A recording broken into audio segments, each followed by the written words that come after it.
시청자 여러분 안녕하십니까? VOA 뉴스투데이 시작합니다.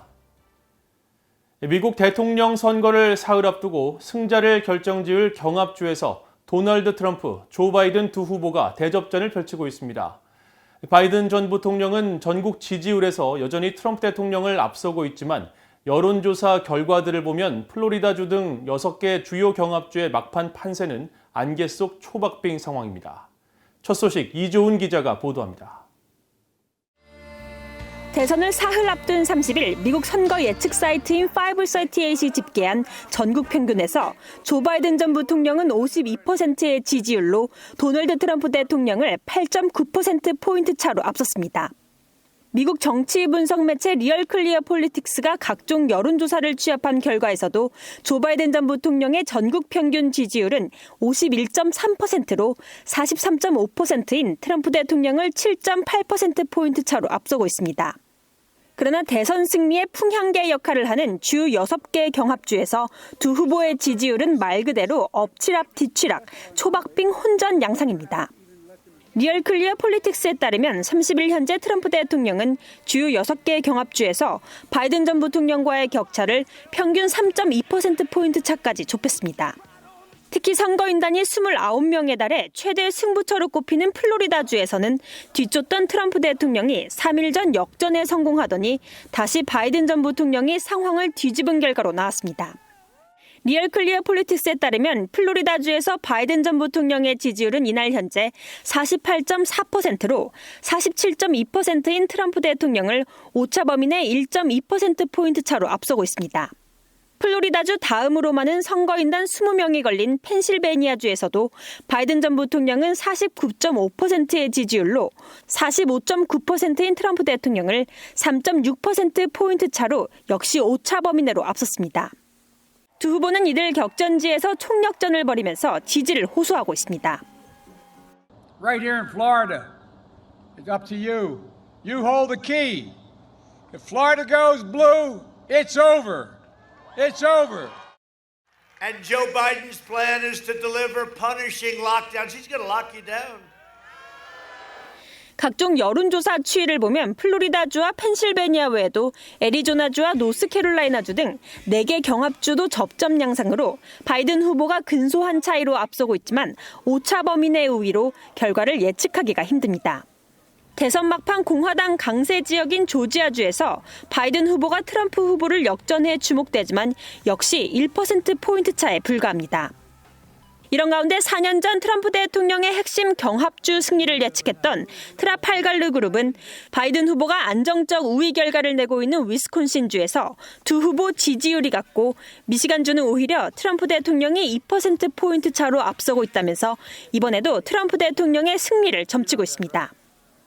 올해 대선에서는 부동층이 4년 전에 비해 크게 줄었다는 분석과 함께 올해도 트럼프 대통령의 숨은 지지층인 샤이 트럼프가 변수라는 분석이 동시에 나오면서 11월 3일 대선 결과 예측은 점점 더 어려워지고 있습니다. VOA 뉴스 이존입니다. 마이크 폼페오 미국 국무장관은 북한의 김정은 국무위원장에게 비핵화 노력에 대한 약속을 이끌어냈다며 이를 트럼프 행정부의 주요 외교적 성과로 내세웠습니다. 또 중국에 대한 강도 높은 압박 또한 외교적으로 중요한 조치였다는 점을 강조했습니다. 함지하 기자가 보도합니다. 마이크 폼페오 미국 국무장관은 30일 폭스뉴스에 기고한 글을 통해 트럼프 행정부의 외교적 성과 중 하나로 북한으로부터 비핵화 노력에 대한 약속을 이끌어낸 점을 꼽았습니다.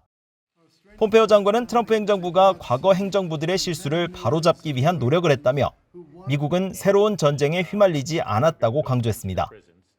이어 동일하고 실패한 대북 정책을 추구하는 대신 한반도의 완전한 비핵화를 향해 노력하겠다는 사상 첫 지도자급 약속을 김정은 위원장으로부터 이끌어냈다면서 김정은 정권은 2018년 싱가포르 정상회담 이후 핵 폭발물 실험을 하지 않았다고 덧붙였습니다. 폼페오 장관은 이어 미국 우선주의 외교 정책은 국익을 첫째로 두며 이는 세계를 우리가 원하는 대로가 아니라 있는 그대로 보는 것에서 시작한다고 밝혔습니다. 그러면서 북한에 대해 우리는 북한의 핵 프로그램이 전례 없는 외교적 전술을 필요로 한다는 점을 이해했다고 설명했습니다. 폼페오 장관은 이어 중국에 대한 압박 강화를 강조했습니다.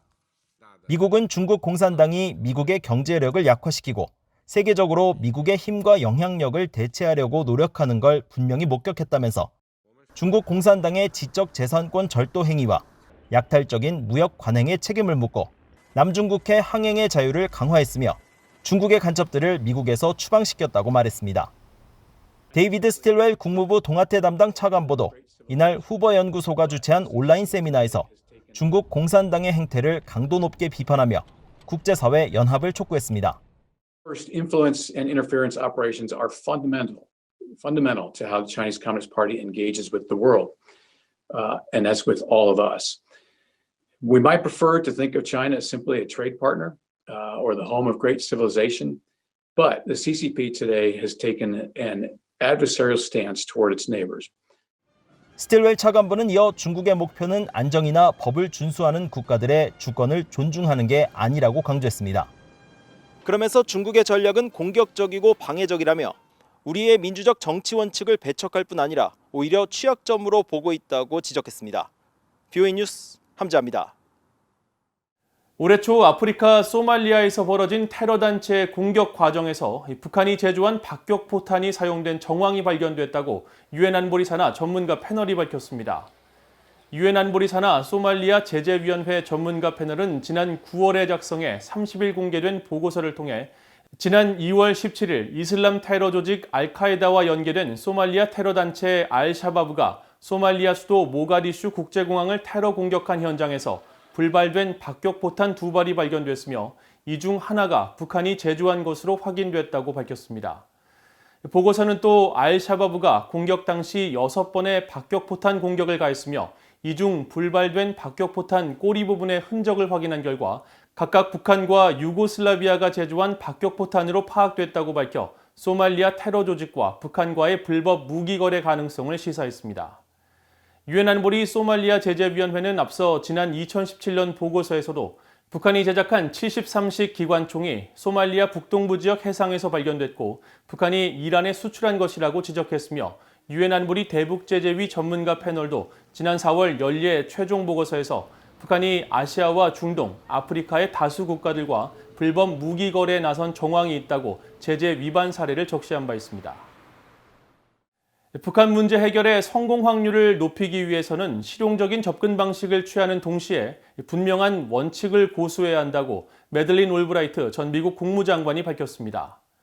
올브라이트 전 장관은 30일 한국 북방경제협력위원회가 주최한 2020 북방포럼 화상회의에 참석해 북한 문제를 실용적으로 다루더라도 북한의 국제규범 준수를 요구할 것과 전략적 인내심을 가질 것, 북한 주민에 대한 인도적 지원과 관계 개선 가능성 등 분명한 원칙을 가질 필요가 있다고 말했습니다. 또 북한 문제에 효과적으로 대응하기 위해서는 북한과의 협력보다 주변국과의 협력이 더 중요하다면서 미한 간 양자 협력뿐 아니라 일본과 중국, 러시아 등과의 공조도 중요하다고 설명했습니다.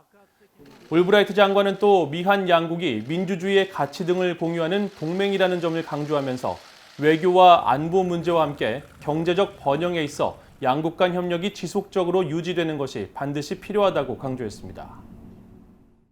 키스 크라크 미국 국무부 경제 담당 차관은 중국 화웨이사의 5G 이동통신망 장비 배제를 위한 영내 국가들의 클린 네트워크 참여를 거듭 촉구하면서 기업이 결정할 사안이라는 한국 정부의 입장과 관련해 한국의 선택을 존중하지만 화웨이 장비 배제는 신뢰 문제라고 밝혔습니다.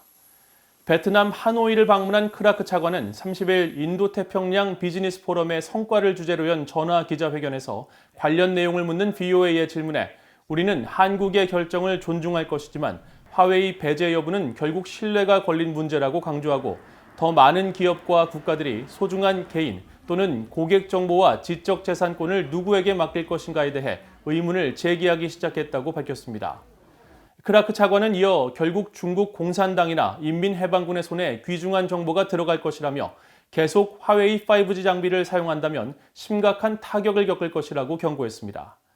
앞서 한국 정부는 이달 중순 크라크 차관이 수석 대표로 참석한 미국과의 고위급 경제협의회에서 통신회사 LG U+의 화웨이 장비 사용 문제와 관련해 관계 법령상 민간 기업이 결정할 사항이라는 입장을 밝힌 것으로 전해졌습니다. 이상으로 VOA 뉴스투데이를 마칩니다. 시청해주신 여러분 고맙습니다.